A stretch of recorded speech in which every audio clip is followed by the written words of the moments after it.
back again with another video, and we are talking about the wilderness. I know I made that voice. But y'all, the wilderness season is not easy. It's not easy, and it's not meant to be easy. Many of us want the promise, but we don't want the process. I get it. I totally get it. You could literally want the elevation, but you don't want the preparation. But you need to realize that God doesn't just take us through the wilderness to harm us. He takes us through it to transform us.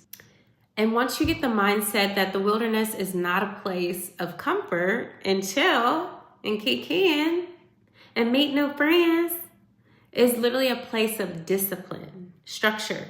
It's like boot camp when you go off to the military. Like, I gotta shape you up or ship you out. You just gotta get in order and get in line and get it together. God will literally strip you away from everything that once distracted you from Him in prior seasons, prior years. And He'll pull you away from it willingly. Because we all have a choice. You agreed to say yes. Now, the stripping could look like people-pleasing, heartbreak, betrayal, abandonment, abuse, false identities that you've carried for way too long, and He's gonna get rid of all of that, honey. And He's gonna heal you, and He's gonna renew you and strengthen you and pour into you. And just keep reminding yourself, this is not punishment, it's purifying. He's breaking every single chain that was once holding you back, so that you can become the person He always knew that you were going to be. Because you got to realize He knew you before He placed you in your mother's womb.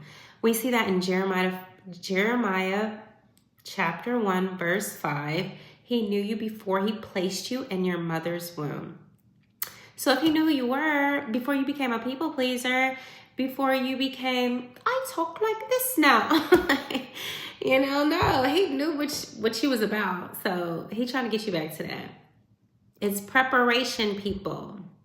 You can't carry the old baggage that you were lugging around into this new season. You can't, because He got all shiny stuff up in there. And you can't just be running through that season with mud on the wheels.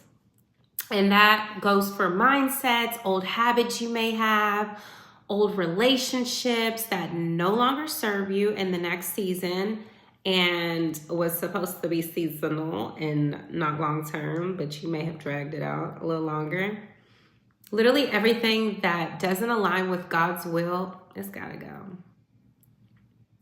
So in the wilderness, you will be tested, you will be tried, you'll be stripped away from things. But listen, this process is mandatory. Let's go to Deuteronomy chapter 8, verse 2-3. Remember that the Lord your God led you on the entire journey these 40 years in the wilderness, so that He might humble you and test you to know what was in your heart, whether or not you would keep His commands. He's trying to see your loyalty. He's trying to see if you about that life. Like, you say you love JC. You say you a Christian, right? Okay, bet. Like, show me what you got. Get in the wilderness. I'm telling you, it's boot camp 101. He's trying to see if you about that life. Job season. Whew. Yeah, that's some real trial. That's trying to see if you really locked in. But yes, wilderness is definitely necessary. And once you shape your mindset and shift it to, I'm not being punished, and this is not what all Christianity has to be, and look at so-and-so gets to do this. Absolutely not. You just have to learn, dig into your word, and realize Deuteronomy, Numbers. There's so many different people in the Bible that had to go through this stripping. Abraham lost everyone. He was called from his entire family lineage to go, well, he dragged his cousin with him too, but he wasn't supposed to. And that was a lot. And so, he had to start over new.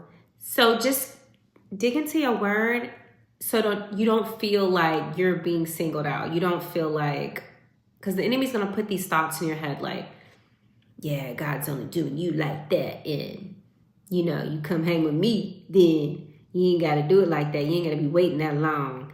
And I get you expedited real quick. I get you through TSA pre-check. You ain't got to stand that long line. Devil, if you don't go sit down. Yeah, so don't listen to the devil. We rebuke and denounce him. And we follow God's will. In this season, your heart will be tested. It will be tried. He's teaching you to depend solely on him. Not your best friend Kiki, not your best friend Becky, not your mama, not your daddy, not your sister, not your ex-boyfriend, not your situationship, not your sugar daddy. No. Okay? And they cut off. He's preparing you for what's next. Here's the truth. Your obedience determines how long you stay in the wilderness. You can go all through YouTube and search wilderness seasons, and you can see how long people, okay, I recommend you don't do that because it may drive you a little bit crazy, but just keep the faith. And remember that what happened to the Israelites, they turned an 11-day journey into 40 years because of their disobedience and their mumbling and their grumbling and their, all that. Don't be like that. They was ungrateful. God was sending manna down from the sky. I would have been like, I would have took my shirt. You know, back in the day, like little kids, I would have took my shirt and filled it up like this. I had my mouth open like, just trying to get all the manna stuff in my face. It would have looked like white donut powder. Okay. All right. So you have to submit to the process. You have to. Because if you don't, you're just delaying what God has promised for you. Don't you want to live your best godly life? I know I do. I definitely do. And who wants to stay in the wilderness? I would say manna is probably equivalent to ramen noodles in 2025. There was an abundance of ramen noodles dropping from the sky. You know what I'm saying? It may not be what you wanted, but it was nourishing you and it was providing you with what you needed in that season, and you were seeking nourishment from it, and you was ready for your next assignment. Like, you can't sit here and complain that you're hungry, and then boom, God drops some ramen noodles from the sky, and you tired of eating ramen noodles, and I had other options. I had KFC back in Israel. They are at. And Moses, why did you bring us out here? This is pissing me off. I miss my food back then. I miss my comfy bed. I got sand in my shoes walking. Listen, shut your mouth. Y'all want to read a good book? Tap into John Bevere. Get on his YouTubes because he got some good advice about wilderness seasons, and it will help you not prolong your season. And it just teaches you and breaks it down what all it's about. Let God do his work. Let him search your heart. Let him take out that bitterness, that hurt, that pain, that jealousy, that envy, whatever may be inside of you and pops up time to time, or your triggers, or your past traumas that you suppressed for so long that you didn't even know was inside of you. He's trying to shape and mold you and cleanse you and get all of that gook out. You ain't gonna have no more lustful desires. You're gonna know your worth. You ain't gonna sit here and go toe to toe with nobody. Like, you're gonna be unbothered like Jesus. Like, these are all the things that he's pouring into you and trying to instill in you. We see in Psalms chapter 139, verse 23 through 24. Let him purify your motives and let him renew your mind. It's not going to always feel good, but think of it in a way that when you were growing up, whether you had both parents or just mommy, daddy, or auntie or grandma, whoever raised you, you got punished. Even take it back to your school years. Life wasn't just all about rainbows and butterflies. Like, there were lessons, there were tests, there were quizzes, there were things that were hard, there were things that were easy. when you stepped out of line, there were repercussions. When you procrastinated and didn't do your homework, well, guess what? You got bad grades. You know, when you didn't drink enough water and you still had gym class, guess what? You passed out. Like, these are all things that are required to train you. So when certain situations take place and happen to you in the wilderness and it's not pleasant, look at it as a father disciplining, molding, caring, nurturing their child. Now that does not always look like, I love you, but he does love you. But it could just be like, hey, straighten up, tighten up, sit up straight, shoulders back, look straight ahead, look to the left, look to the right.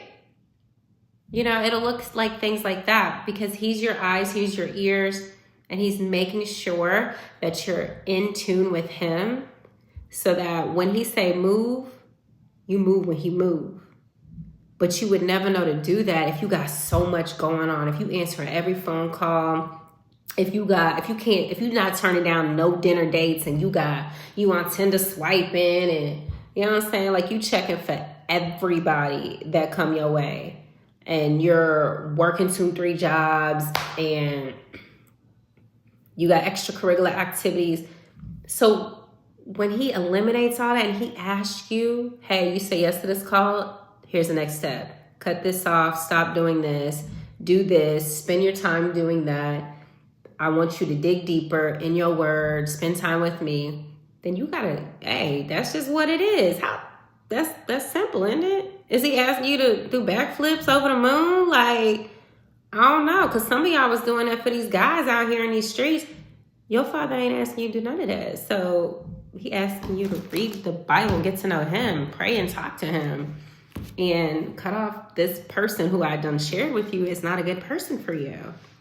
Just know when you come out of this experience and you enter into your next season, you're going to be walking in your destiny. Listen, can't nobody tell you nothing, okay? Like, you better hold your shoulders up, like this, like, you know what I'm saying? Like, can't nobody tell you nothing because you locked and loaded with your father and he already in your ear telling you which move. You're going to be like, what's it called? The Matrix. Like, you're going to be like the Matrix.